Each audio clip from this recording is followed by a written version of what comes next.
Join UF Hall of Famer and 14-year NFL vet Shane Matthews every weekday as he brings you all you need to know about your Florida Gators, including news, analysis, and opinions with some of the biggest names in sports. Find us on Spotify, Apple Podcast, Google Podcast, or wherever you listen to your favorite podcast. Or watch us live at 8 a.m. on Facebook, YouTube, and Twitter.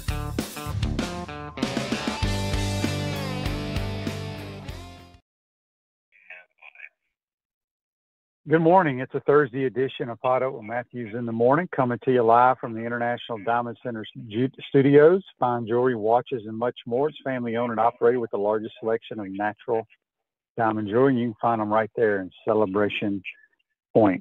Today's program will have Brent Beaird, our college football analyst and Heisman Trophy voter, and we'll also have Rob Browne from SEC Sidelines join us as well. Let's go straight to the Titan MR Hotline, courtesy of Comfort Temp, and we're joined by Brent. Good morning, Brent. How you doing? Well, we have made it, haven't we, Shane? We are, and look, I know it's week 0 games, but man, it's games, and that's really all that matters as we get ready to start the season officially next week. Yeah, no doubt about that. I was hoping we had some games tonight. You know, you're used to some Thursday night games, really, but not yet. Not yet. Next week we'll have some good ones for sure. Brent, I mean, I don't know if we're ever going to get this playoff deal situated. Now there's talk about a 24-28 team playoff. Give us an update on that.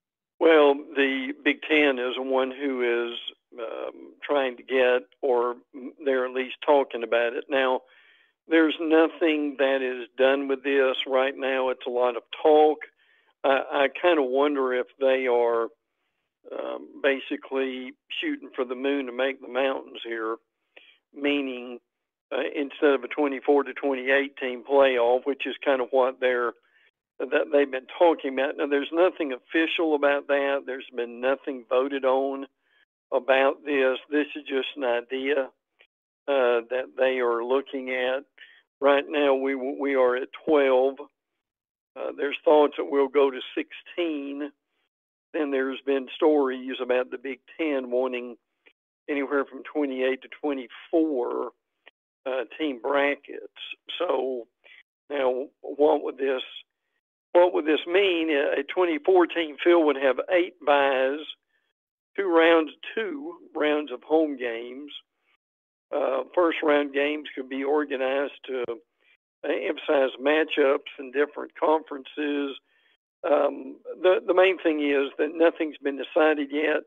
They've still, in fairness, got until like the first week of December to get this done. But it would certainly be convenient, wouldn't it, Shane, to have had this wrapped up by now. Yeah, the more I think about it, make it very simple.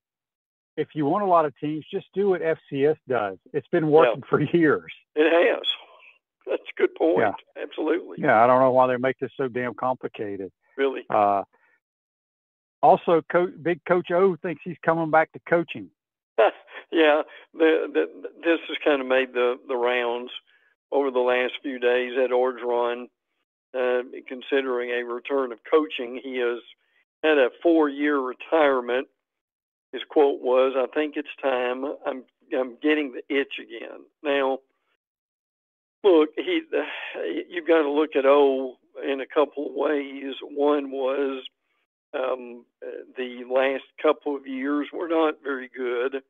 He obviously won a national championship with Joe Burrow, and they were great during that time.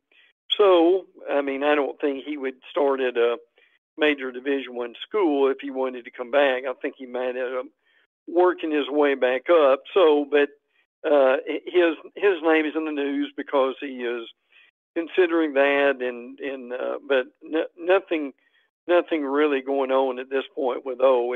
Obviously all this will be next year if it happened.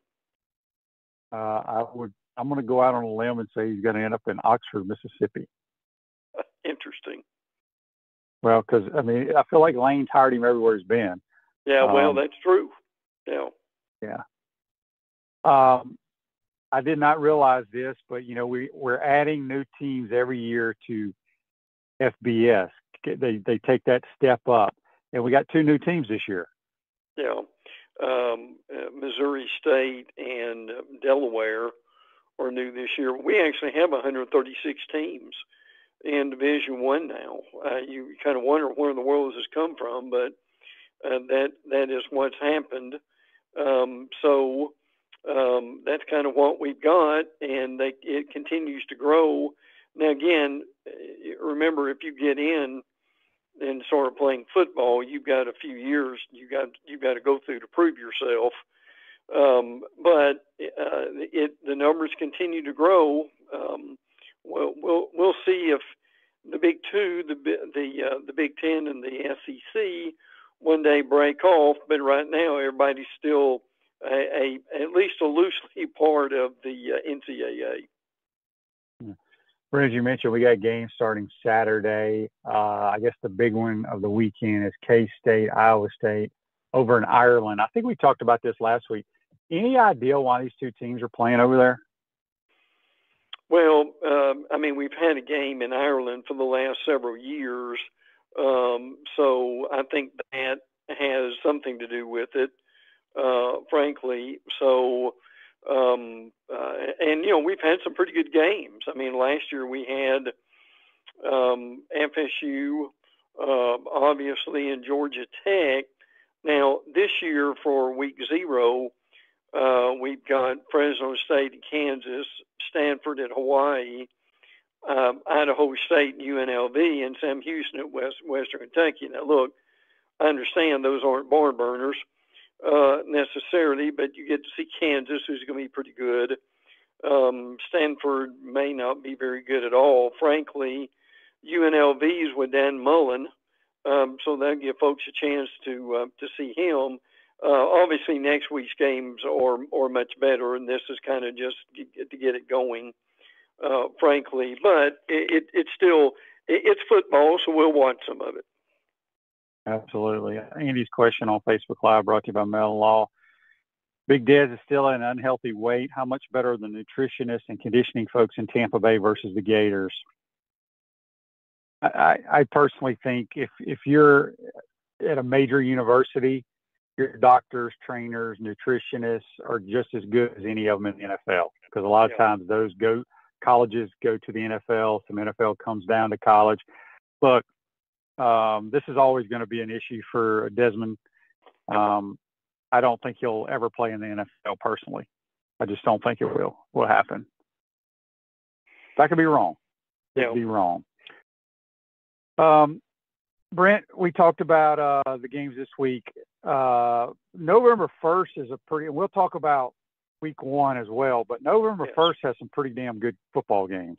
Well, they do, don't they? Penn State and Ohio State, Georgia and Florida, Georgia, obviously, Miami and SMU, which right now, Miami's 10 and SMU 16.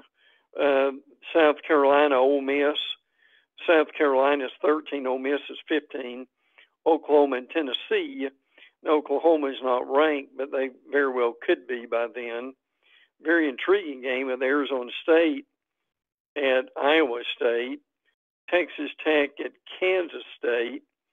So those are your games for November 1st. So so hopefully we can all get home from Florida, Georgia, Shane, in order to see some of the night games of that group. Yeah, and then obviously next week we have some really good games. Out of the ones that you have listed here, Brent, which one's the most intriguing to you? Maybe Auburn Baylor to a degree, because if Auburn loses that game, there are going to be a lot of weeping and gnashing of teeth toward Hugh Freeze, frankly. And so that's a big game. It's Auburn at Baylor, and it's also Friday night.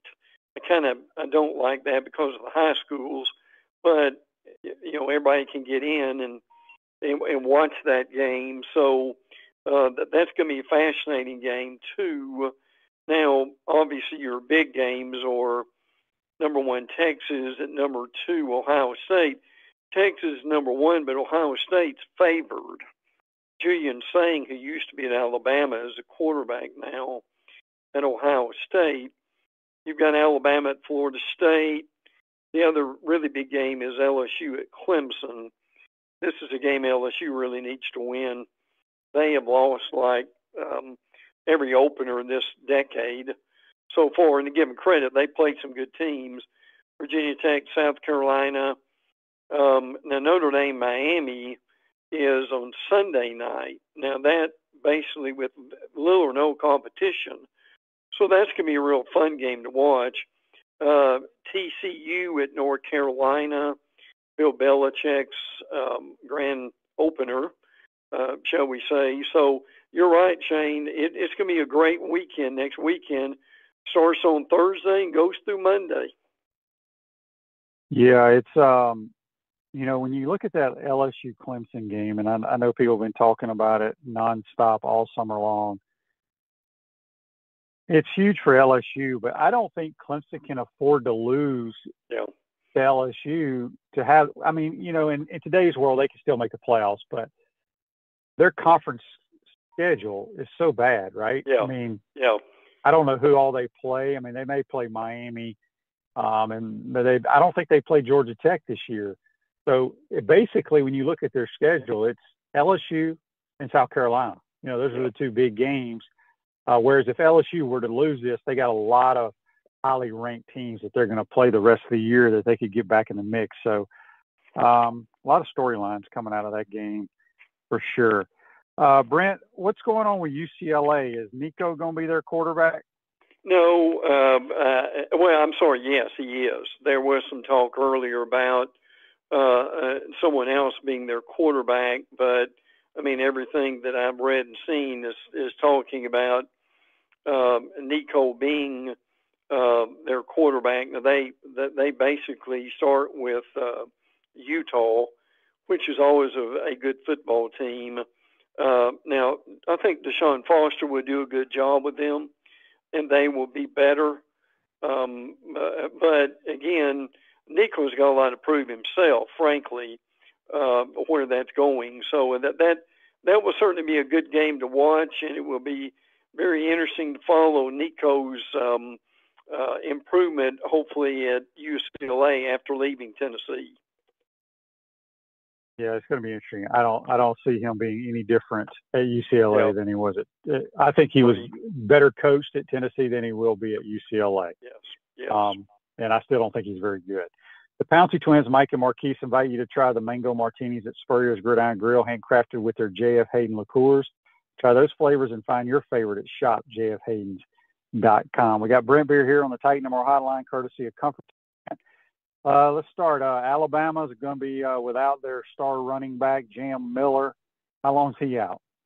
Well, maybe to the Georgia game. They think he did dislocate his collarbone.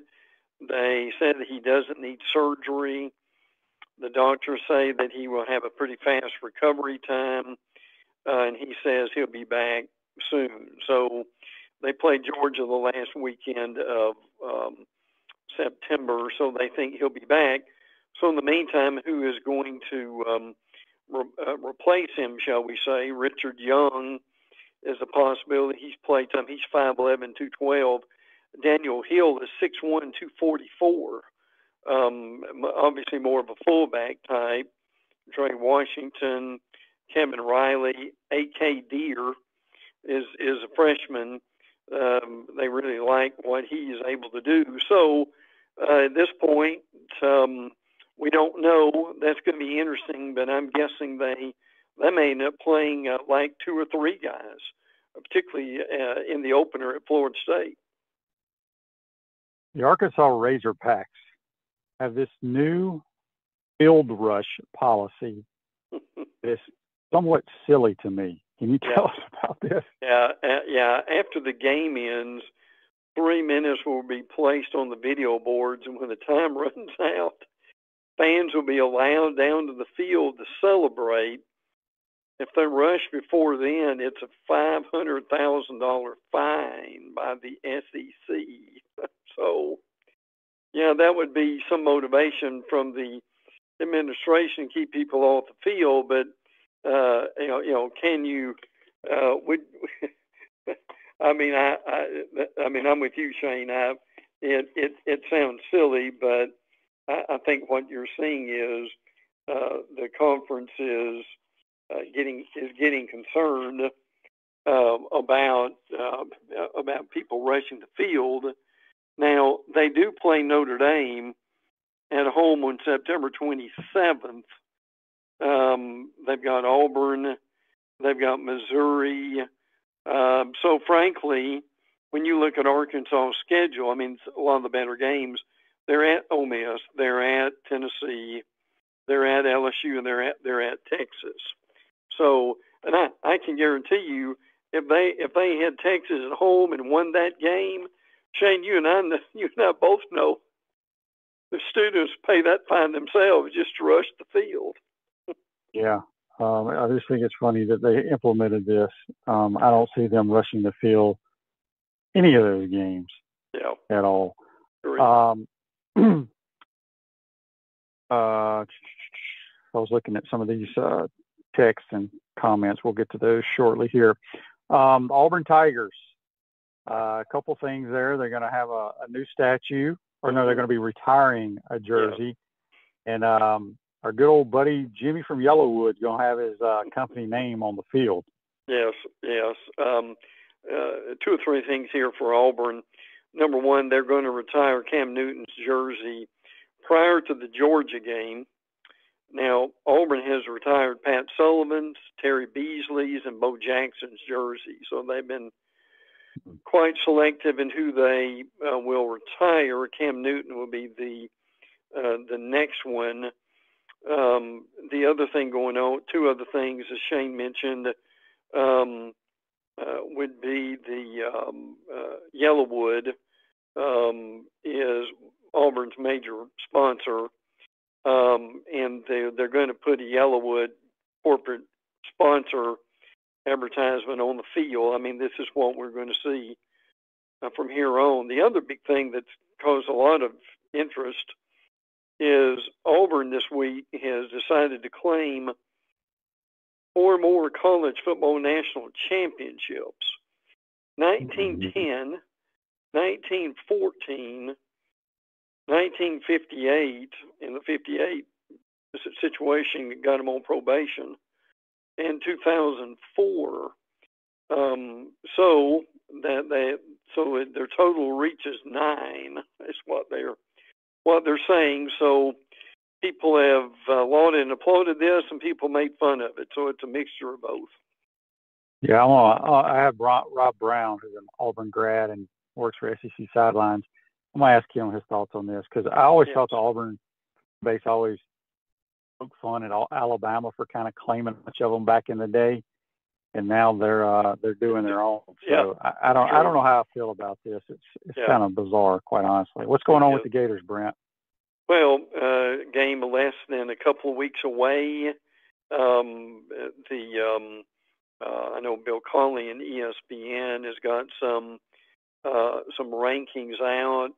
In February, Cawley ranked the Gators number 17. By May, they jumped to 14 during that time. Now the Gators have dropped 2 spots to 16. So now they do have the number 2 strength of schedule.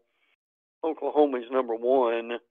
I mean, the Gators got 7 opponents. We all know this. In the top 25. So, geez, it's hard to have a stronger schedule than that. And obviously the Urban Meyer situation now coming up to be saluted on during the Tennessee game has raised a lot of interest, to say the least. So that will be interesting. And again, the Tennessee game, you got to remember, is not in September; it's in November. It's the latest. Shane, it's the latest Tennessee game since when? Probably when they had to postpone it. 2001, I think. Yeah, that's right. 2001. Yes. I think it was 9/11. Tennessee upset Florida. Florida wins that game. They probably win the national title that year. Probably. Probably so. But didn't get an opportunity. What's going on with the Georgia Bulldogs? They have got only one quarterback who has played a snap, and that's, of course, Gunnar Stockton. Now, they've got redshirt freshman Ryan Puglitsky and also Ryan Montgomery, redshirt freshman and true freshman. They've had a good camp so far, so they're kind of growing up. But again, a lot of eyes on Georgia. Georgia in the top 5 pretty much with everyone, even though they've had some significant losses. A lot of people think they won't have the wide receiver drops that they did last year. So big year for the Dogs coming up. September games with Tennessee and Alabama will determine a lot of their season. LSU, what's going on in Baton Rouge? What's the status of Garrett Nussmeier? We know that Brian Kelly came out, I guess last week or a week and a half ago, about some soreness in his knee. Yeah, I think that's kind of an ongoing thing. It's not kept him out by any means. They've got 3 players on the AP preseason All-American team. Whit Weeks is on the first team, Garrett Nussmeier and Harold Perkins. Or on the second team, Michael Van Buren, their number 2 quarterback behind Nussmeier, has had a hand injury, so he slowed down a little bit. The offensive line has been talked about a lot. They've had some struggles on the offensive line that they're trying to get ready. And obviously, as we mentioned earlier, they start with Clemson, which is going to be a big deal for them. Tyree Adams, DJ Chester, Braylon Moore, Josh Thompson, Weston Davis, probably going to be the offensive line at this point. Juwan Johnson working at maybe the number 1 running back. Not sure about that yet. So a lot still going on at LSU to figure out before that whole opener. Yeah, let's move down to the Ole Miss Rebels. What's going on in Oxford? Quarterback A.J. Maddox has some injured ligaments in his hand, but he is healthy now after some off-season surgery. They've got a redshirt freshman in Ferris from Ferris State. Had to think about that a minute. You don't read that every day. Trinidad Chambliss with that too. The secondary is coming around. They've really had to rebuild the secondary during this time too. They've got in the secondary they've got a player by the name of Kite, K-I-T-E, who's played at Bama and played at Auburn. Now he's at Ole Miss, so he's been around for a while. But again, this is going to be another really good, we think, Ole Miss defense to go along with what's going to be a very good Ole Miss offense. South Carolina says here that they sold out for the first time ever their entire allotment of their season tickets. Yeah, it's hard to believe with the 3-year run Coach Spurrier had. It really is, and I agree with that. That is amazing, frankly, that this has happened. We'll recheck that, but certainly shows you the excitement that they've got right now in South Carolina, and frankly, Shane, a lot of people thinking South Carolina could be a playoff team. Yeah, we shall see. The Tennessee Vols. I did not realize till I was looking at this the other day. They open up next week with the Syracuse Orangemen, yes, or whatever you want to call them. I think Syracuse is a pretty good football team. Tennessee better look out. Yeah, I agree with you on that. And, they've got a new quarterback, Joey Aguilar, who came over from App State. They like him.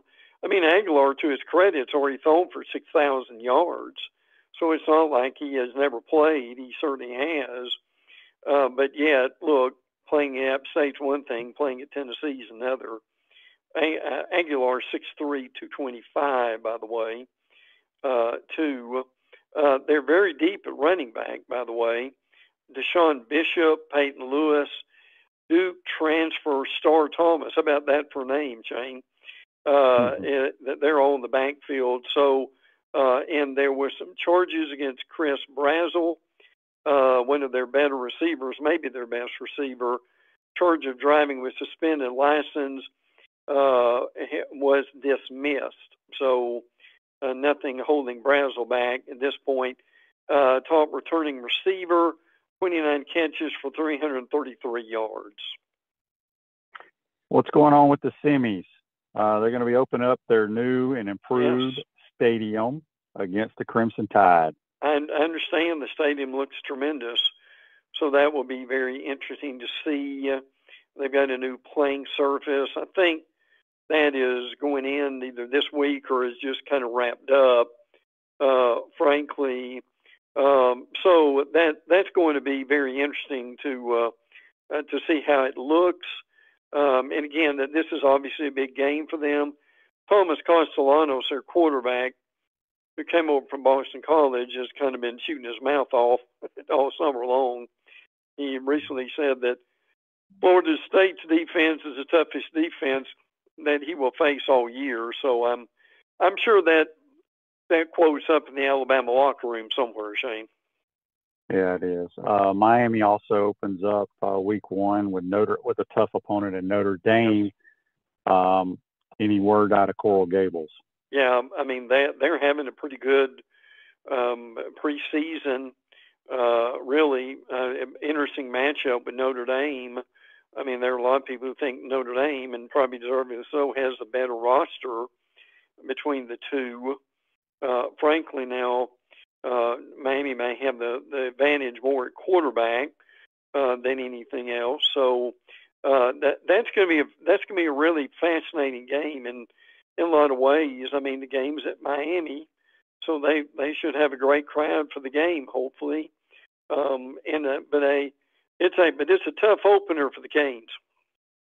Yep, good to see that for sure. Brent, give us some nuggets before we get you out of here.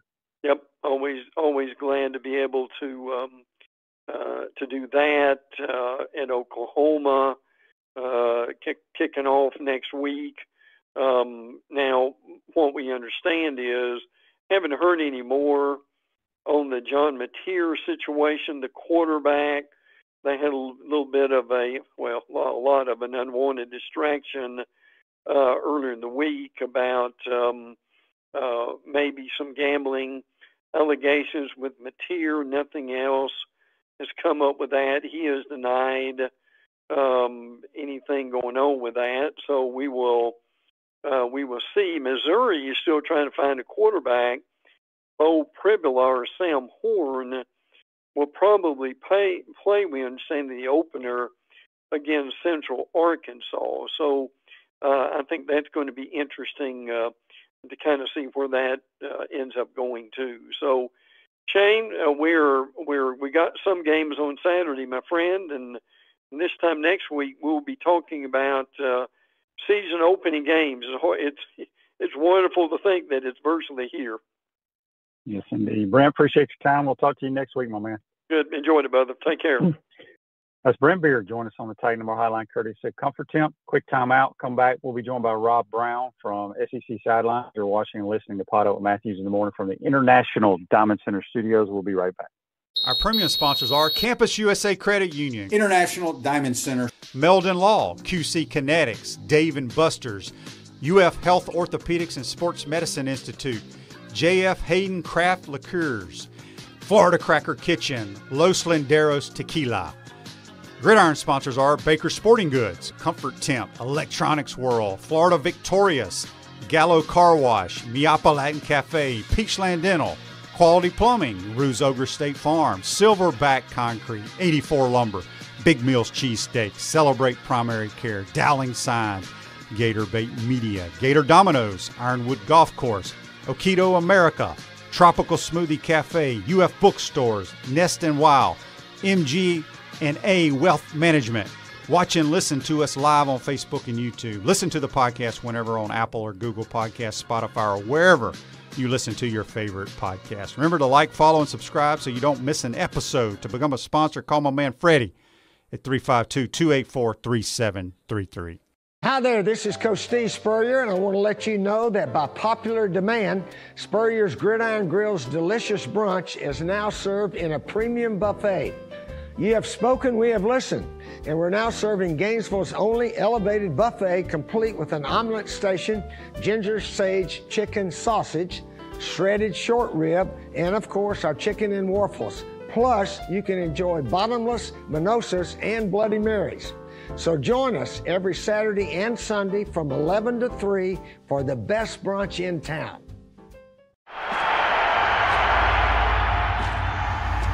Naysayers.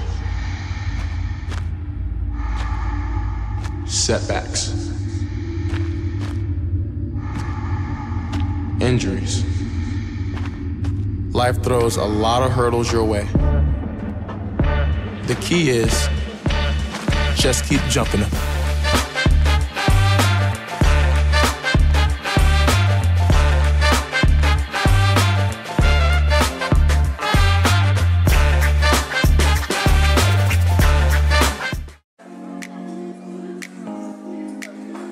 Coach, you know what always impressed me? How you beat Florida State to win the 1996 national championship. And I was really impressed with your 06, 08, and 09 Gator teams. And the way you coached Danny to the Heisman Trophy. A lot like what you did with Tim Tebow. You know, you won more SEC championships than you lost home games at the Swamp. And you had plenty of super games in front of our Gator Nation. Yeah, there really is something special about the Swamp. I guess that's why we say about the Swamp, only the Gators get out alive. To the Swamp and the Gators, with the best beverage served at Spurrier's Gridiron Grill, 100% agave, Los Landeros tequila, aged in bourbon barrels for a smoother taste. I think you mean Head Beer Coach 1966 lager, a crisp, light, bodied lager for easy drinking. Nope. Los Landeros tequila, smooth enough to drink neat, bold enough to elevate a cocktail. 1966 lager, enjoyed on game days in the fall or whenever you need a winning cold brew. Los Landeros tequila. 1966 lager. Los Landeros. 1966 lager. Y'all stop bickering. Okay, you're both wrong anyway. The best thing Spurrier's Gridiron Grill offers are Jerry's famous chocolate chip cookies.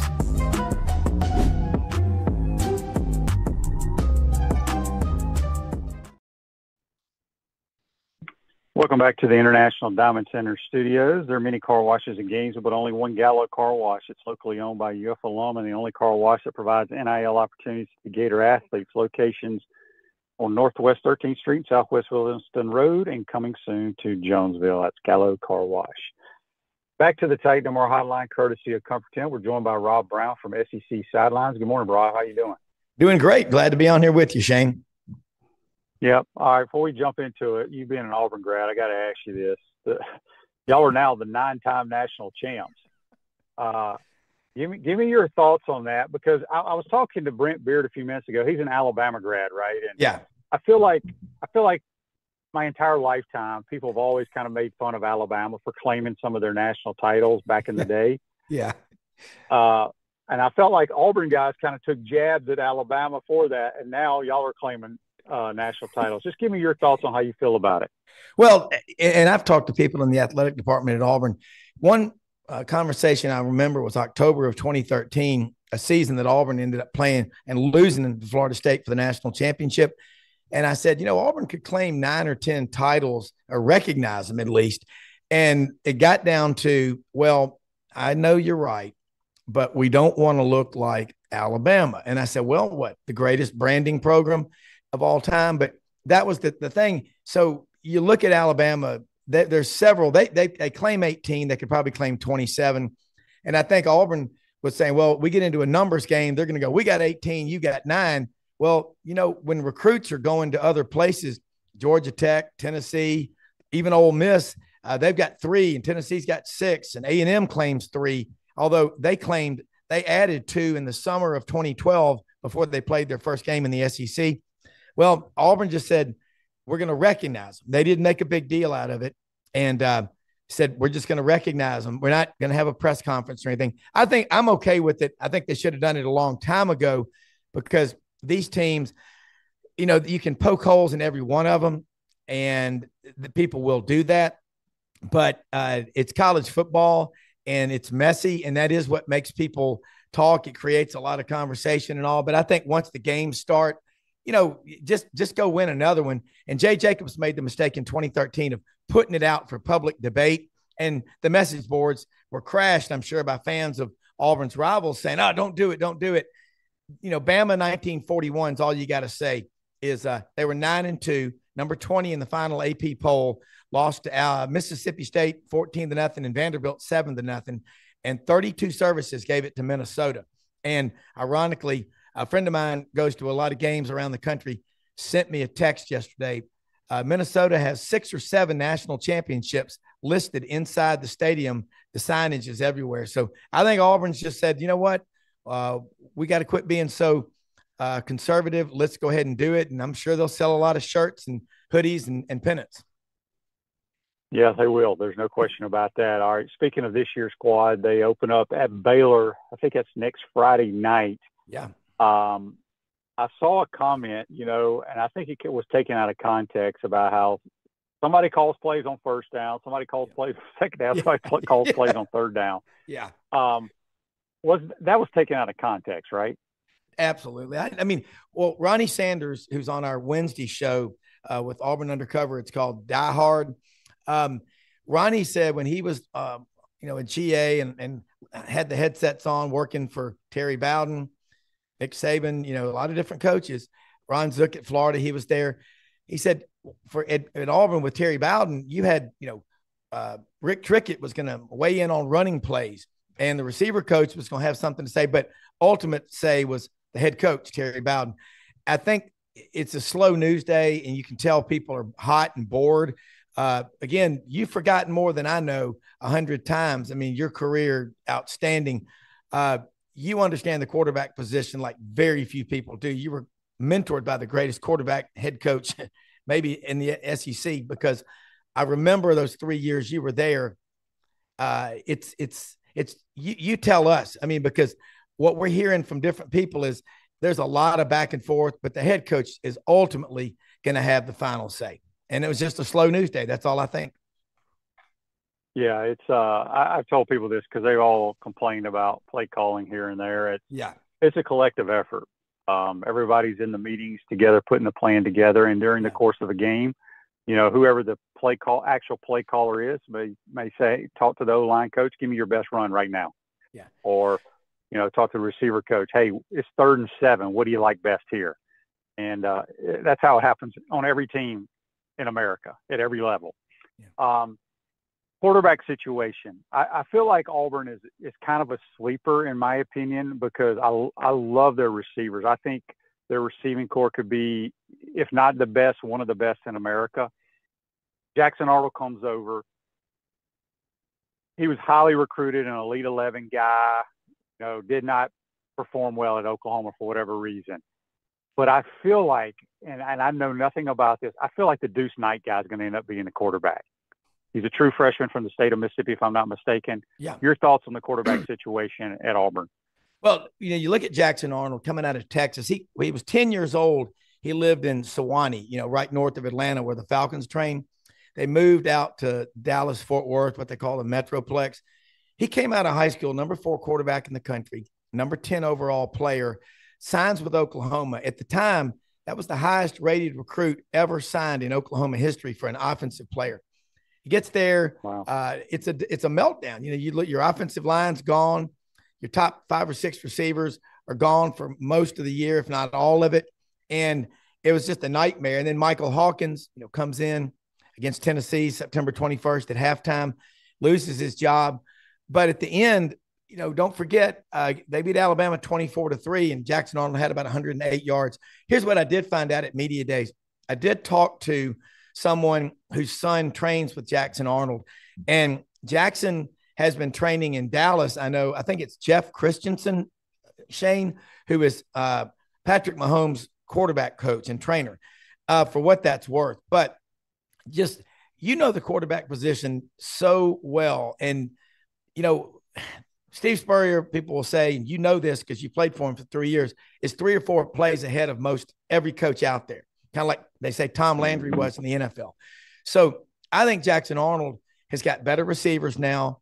And for the first time in about 8 years, Auburn has legitimate offensive linemen. I think every one of the starters got a favorable grade from the NFL about their draft status.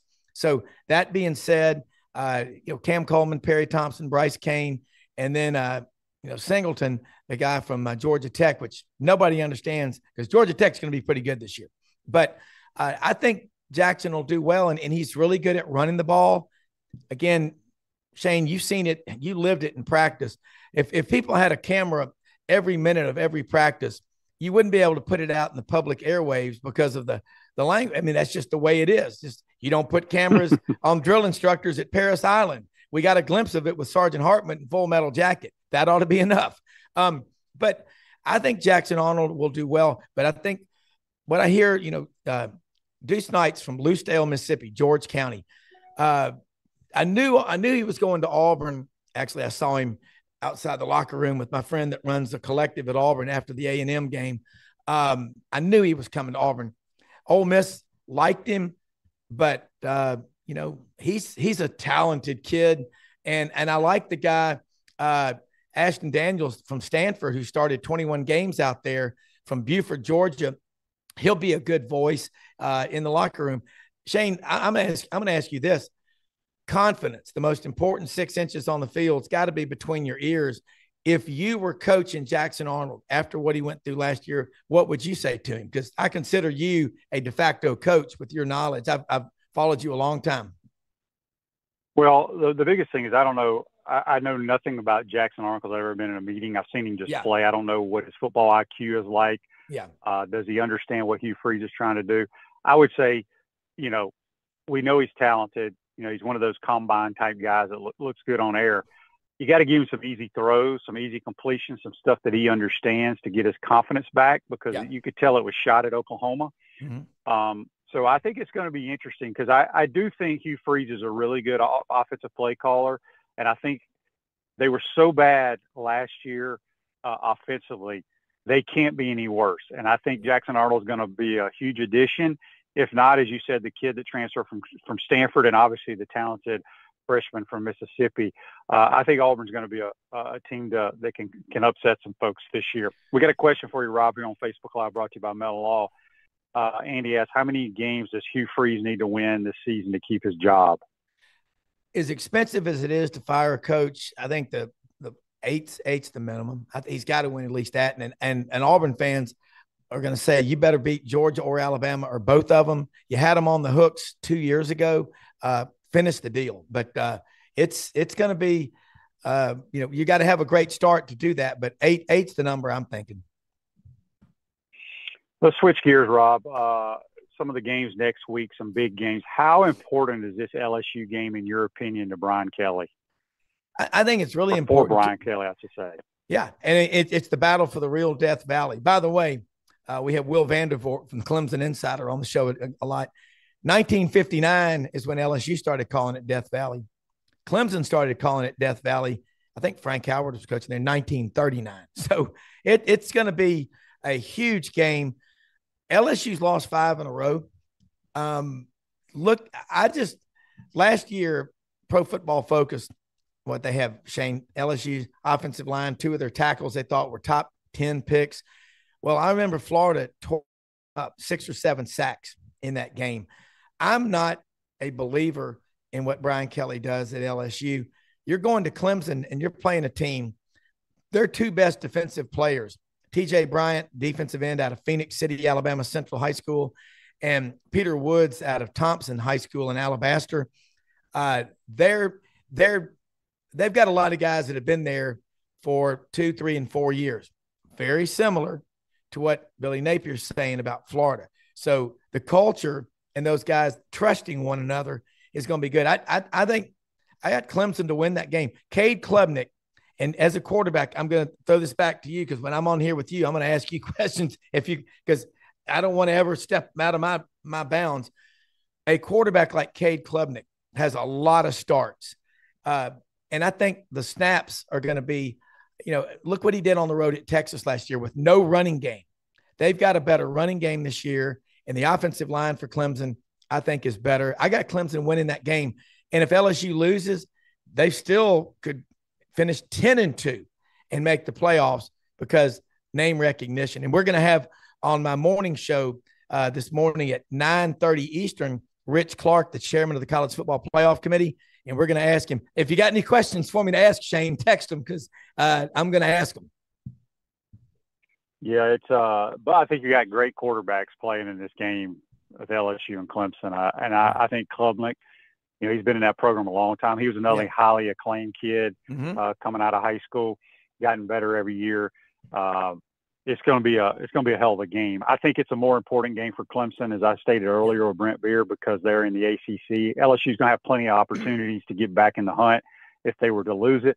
But again, as we said, Brian Kelly's had no success in week one games. It's huge for them. Alabama, do they destroy Florida State, in your opinion? I think they go down there and win something like 31-14. Ryan Grubb coming in is such a big deal. And then look at Alabama's offensive line. They got like 4 starters on there, for what it's worth, bench pressing over 500. But as the strength coach told me one time at Auburn, he said, well, you don't make a lot of plays laying on your back, so we make them lift everything they can on their feet. But Caden Proctor, Parker Brailsford, who was at Washington, the center, now at Alabama, Jaden Roberts, they've got some just giants on the offensive line. And the receivers, you got Ryan Williams, but, Wilkie Bernard, they've got other people. Yeah, I think Alabama, and I think the defense will be a lot better. For the first time in a while, their defensive line, their front's going to be a lot better. I think they go down there and put the hammer to them. And Ty Simpson, Shane, again, his father is the coach at UT Martin. He's been the coach there at college 20 years. And he's got a younger brother coming up at Martin Westview, Tennessee High School. But Ty Simpson is the kind of quarterback that Kalen DeBoer wants to run his system. Last year, he had to, take Jalen Milroe, but I think he prefers more of a player like Ty Simpson or Keelan Russell, who they brought in out of, Dallas. And then there's Austin Mack. So I think Kalen DeBoer and Alabama have a very good year this year. Their offensive line, along with Florida, those are 2 of the best in the country. Yeah. When you look at the SEC, Rob, obviously we all know what the media boys picked at SEC Media Day. Who does Rob Browne thinks plays for the SEC title in Atlanta this year? I'm going to say Georgia, Alabama. Tony Barnhart was at the Touchdown Club in Memphis Monday, and he's got Georgia and Texas playing for the national championship, with Texas winning. Until Texas beats Georgia and proves me wrong, that full 60, get after your rear that Georgia plays works. And I think Alabama will be back. In my top 6, the other 4 are Florida, Oklahoma, A&M, and I had it, and Texas. Yeah, Georgia, Alabama, Texas, Texas A&M, Oklahoma, and Florida. And A&M, golly, they've got 7 of their 8 best offensive linemen returning from last year. And I think Mike Elko, one thing we do know about him is he'll have them fundamentally sound. What were they, 7-1, Shane, last year? And then they lost 4 of their last 5. Money's not everything. If it was, Texas and Texas A&M would be celebrating national championships every year. But I got Georgia and Alabama's 9-1 in the last 10 matchups with Georgia.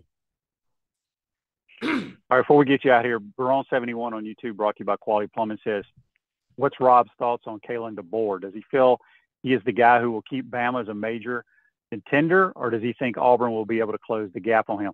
I think people forget Auburn had the damn game won last year, except for the 4th and 30. Wasn't that last year? 23, yeah. 4th and 23, and they complete a pass to win the game, or Auburn beats Alabama. Yeah. I mean, it's crazy. In this millennium, I think Auburn, Georgia, Auburn's 7-19 against Georgia in this century, and 11-14 against Alabama. And the last 2 losses to Alabama, it was like, how many ways can you find to give a game away? I do think Kalen DeBoer is a good coach. I think with Ryan Grubb there, he's a better coach. without him, he struggled last year, kind of the speed of the SEC and figuring it out. But I think I know Alabama people really well.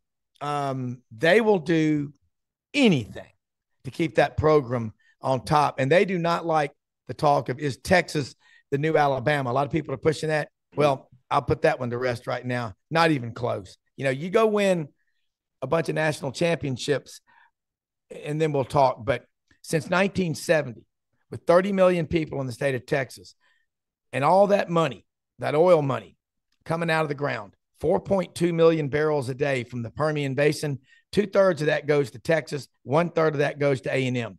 They still have only won one national championship collectively in the entire state of Texas in the last 55 years. The state of Florida alone, since 1983, with 23 million people, but they didn't have that many in 1983, has produced 11 national championships. Where do you want to go recruit?